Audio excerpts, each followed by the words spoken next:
স্বাগত জানাচ্ছি বহিমিয়ানে। বহুকাল পর আজ একটু জীবনানন্দকে স্মরণ করব। জীবনানন্দ কে বা কী তার পরিচয় সেটা বলাই বাহুল্য। আজ পাঠ করছি লেখক শাহাদুজ্জামান রচিত একজন কমলালেবু গ্রন্থের তৃতীয় অংশ, বাছা কি উড়িতে পারিবি। আশা করছি আপনাদের ভালো লাগবে।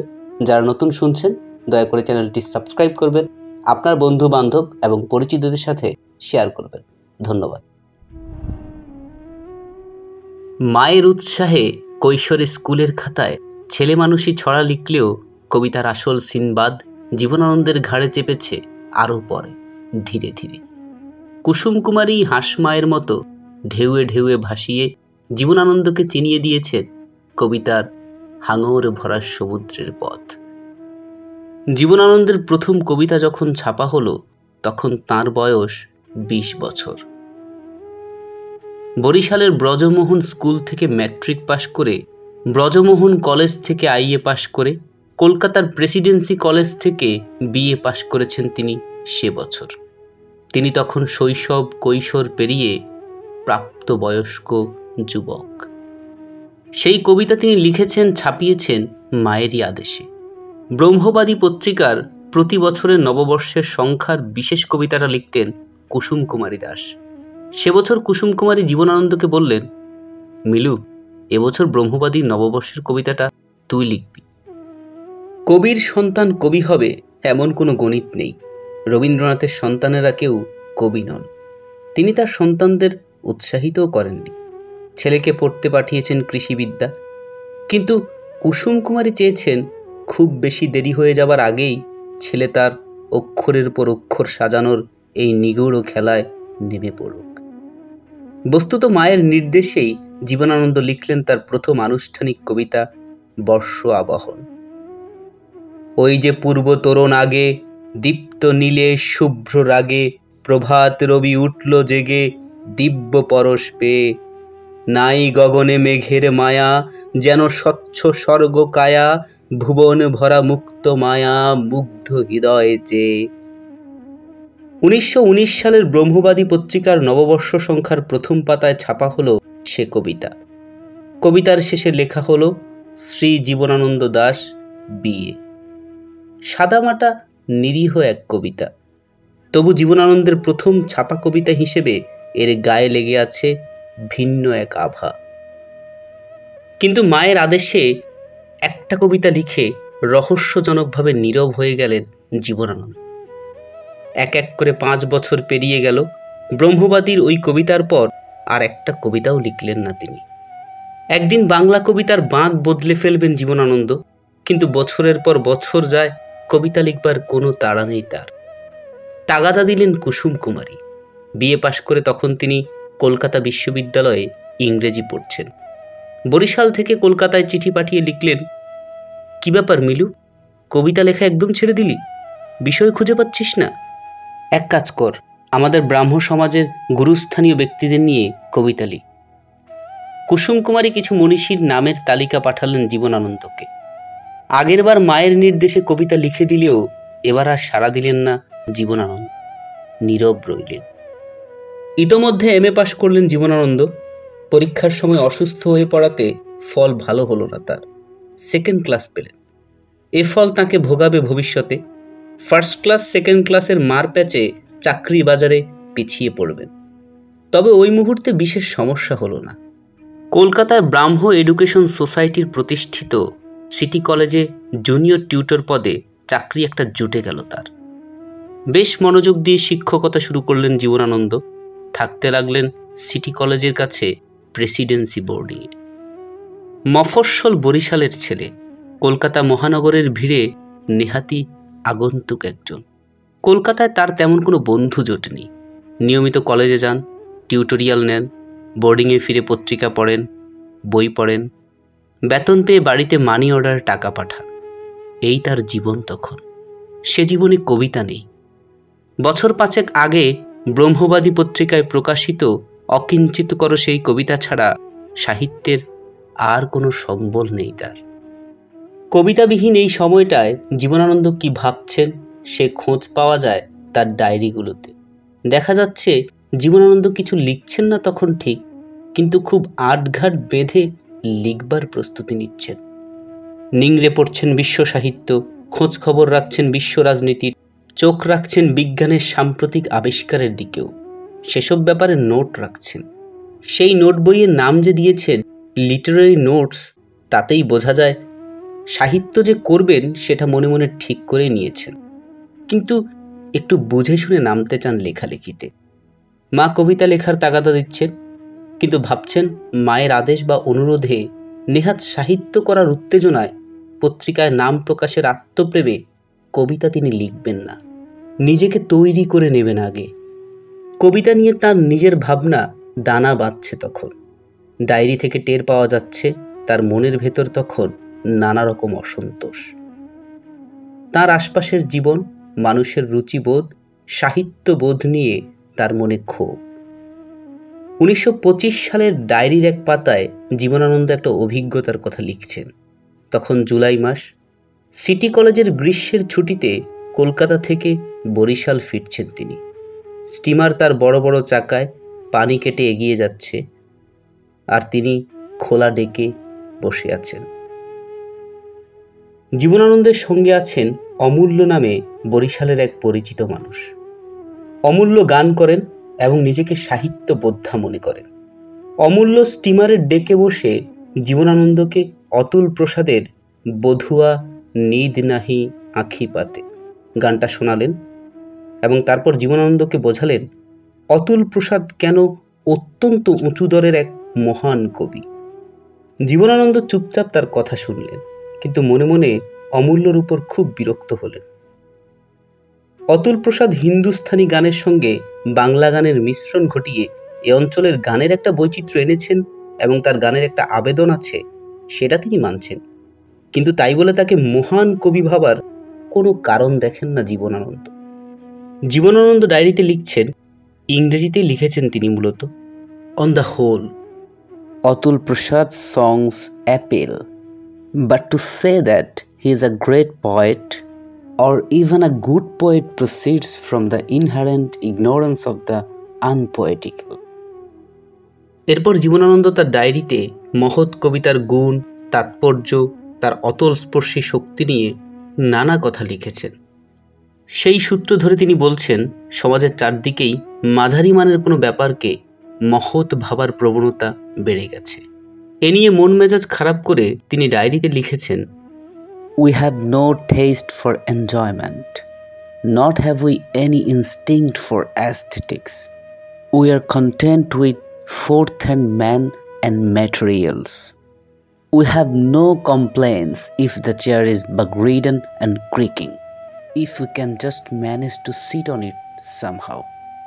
We grind our daily rounds of topics on nothing but matter. Material prosperity is the vision of our brains. Matter, materialism. Our nation is no better than a dead pool. We have lost the iconoclast spirit. এই যে একটা প্রবণতা যে চেয়ারে কোনো রকম বসতে পারলেই হলো, তাতে ছারপোকা থাকুক আর তা ক্যাচক্যাচ করুক, তাতে কিছু যায় আসে না। এই প্রবণতার ব্যাপারেই জীবনানন্দের রাগ। যে পরিবেশে বেড়ে উঠেছেন, মাঝারি মানের কোনো কিছু নিয়ে সন্তুষ্ট থাকার রুচি তার ঘুচে গেছে অনেক আগেই।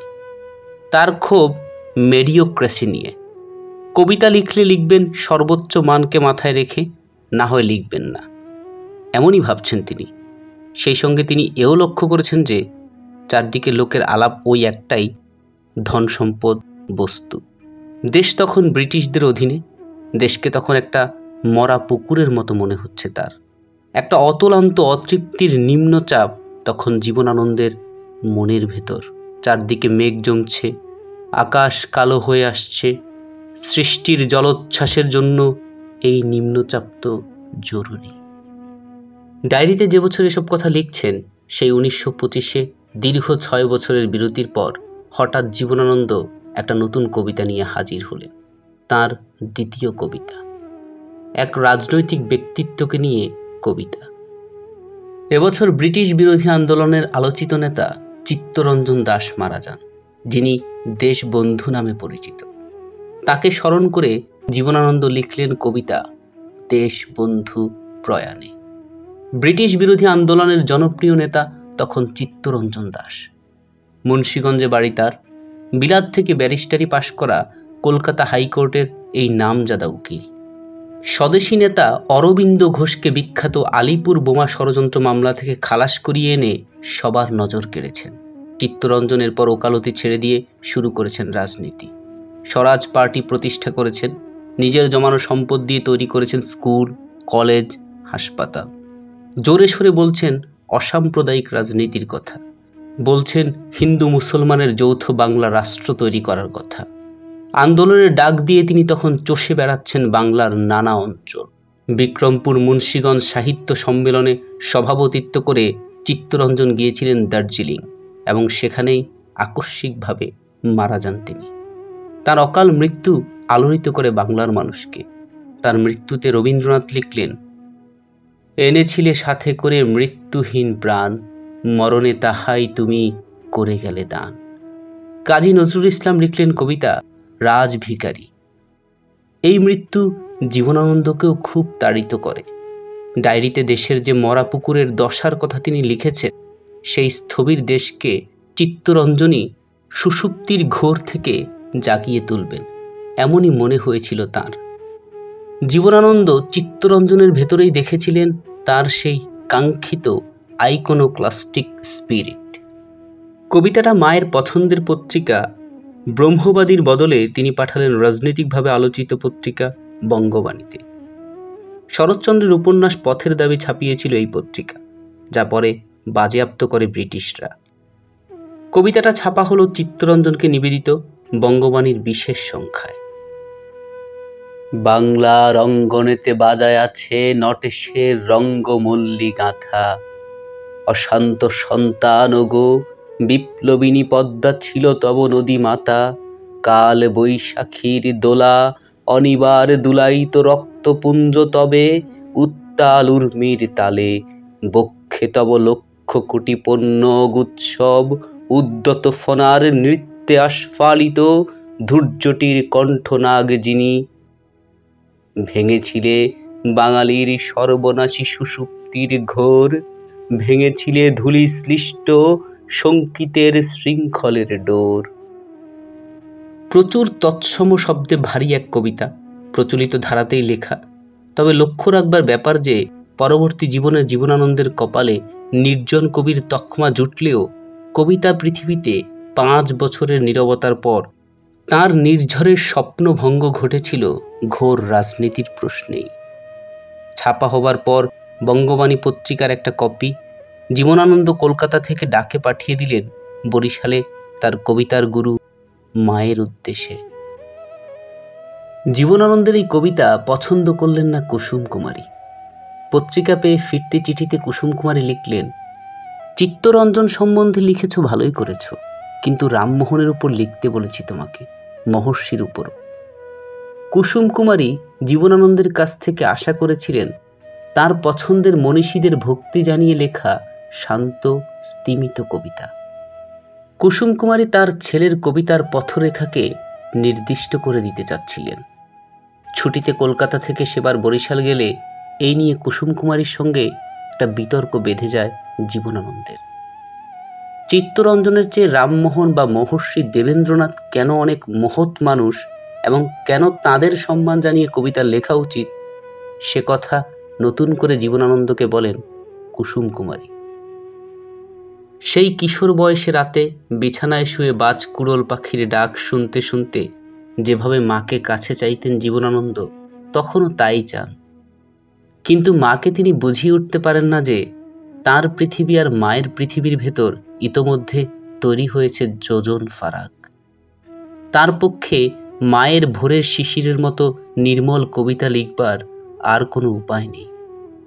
মায়ের সঙ্গে তর্ক করলেন জীবনানন্দ। বললেন, কে মহৎ আর কে মহৎ না সে বিচারের ভার আমার উপরই ছেড়ে দাও। না মা, আমি ওইসব মনীষীদের নিয়ে কবিতা লিখব না। বহু বছর পর মায়ের সঙ্গে তর্কের সেই দিনটা স্মরণ করে জীবনানন্দ লিখেছেন, তখন আমার মন বড় বড় আদর্শ পুরুষকে তাদের উঁচু পীঠস্থান থেকে নামিয়ে পরীক্ষা করে দেখতে চাইত। তাদের সত্যিকার মূল্য নিরূপণের নামে বিনাশী বুদ্ধি বলে তাদের আঘাত করে। এমন সরব তর্কপ্রবণ মিলুকে দেখে কুসুম কুমারী অবাক হলেন। তাকে শুধু বললেন, ওরকম করে হয় না, আগে তাদের মহত্বে বিশ্বাস করো, মনের নীতি ধর্ম নষ্ট করে ফেলো। শুধু মহামানুষ কেন, যে কোনো মানুষ কতখানি শ্রদ্ধা ও বিশ্বাসের পাত্র অনুভব করতে শেখো। শৈশবে বরিশালে মায়ের কাজের সঙ্গী মতির মা জীবনানন্দকে রূপকথার সেই পাখির গল্প শুনিয়েছিলেন। পাখি মা দেখল ছানারা একটু বড় হইছে, তারা ডানা ঝাপটায়। মা কইল, বাছারা তোরা কি এখন উঠতে পারবি? ছানারা কয়, হ পারুম। মা কইল, তাইলে যা, উইরা যা, তয় সাবধানে থাকিস। জীবনানন্দের তখন মায়ের পাখার নিচ থেকে বেরিয়ে উড়াল দেবার সময়। উড়াল তিনি দিয়েছিলেন ঠিকই, কিন্তু মায়ের ওই কথাগুলো মনে রেখেছেন। পরিণত বয়সে এসে লিখেছেন, অনেক অনুতর্ক বিতর্কের পর টের পেয়েছি মার কথাগুলো সত্যই ছিল, ওভাবে হয় না। কিন্তু এই ধারণাও তার ইতোমধ্যে হয়েছে যে মা যে পথে চলতে চাইছেন মন পবনের মাঝি হয়ে, সে পথে হয়তো এগোনো যায়, কিন্তু বাস্তব পৃথিবীর পথে বিদ্বেষ, হিংসা আর সংঘর্ষের কাঁটা বিছানো। কেবল মহৎ মানুষের বন্দনায় তাতে বিশেষ কাজ হয় না। কৈশোরে জীবনানন্দ যে মায়াবী পৃথিবীর সঙ্গে পরিচিত ছিলেন তা বদলে গেছে ততদিনে। জীবনের জঙ্গমতার সঙ্গে পরিচয় ঘটছে তার।